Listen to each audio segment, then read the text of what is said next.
আচ্ছা দেখছে বাবা, তুমি শোনো, যে ঘরে যাচ্ছি সে ঘর ভালো হবে তো? গৌরাঙ্গ মারা যাচ্ছে।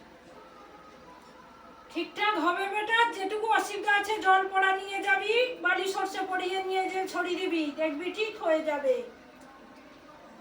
আচ্ছা বাবা, আর তুমি আমার বরটাকে দেখতে না, আমি তো আর অত দূর থেকে তো আসতে পারবো না, ও তো এখানে কাজকর্ম করবে। আমাদের নামে ছেড়ে দিবি, দেখবি ও আগের থেকে অনেক ভালো আছে। মাঝে সাঝে তো ডিস্টার্ব তো করছে। মাঝে সাঝে ও তো তোকে তো বলে দেওয়া হয়েছে যে মাঝে সাঝে একটু অন্যরকম হবে, কেননা যার সঙ্গে লিঙ্ক আছে সেই ওকে পর্যন্ত হয়ে ডিস্টার্ব করে। এর দিক থেকে এ আগের থেকে অনেক ভালো আছে বেটি।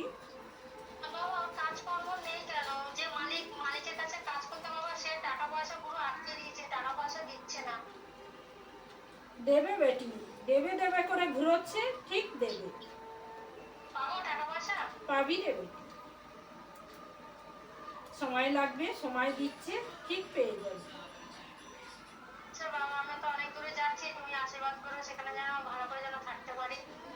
ঠিকই থাকবি এবং আমার জল সাথে রাখবি। হ্যাঁ, জল তো নিয়ে যাচ্ছি। আর মা তো রয়েছে বেটি, মাকে ঠিক স্থানে স্থাপন করিস, অবশ্যই ভালো থাকবে। আচ্ছা বাবা। ঠিক আছে।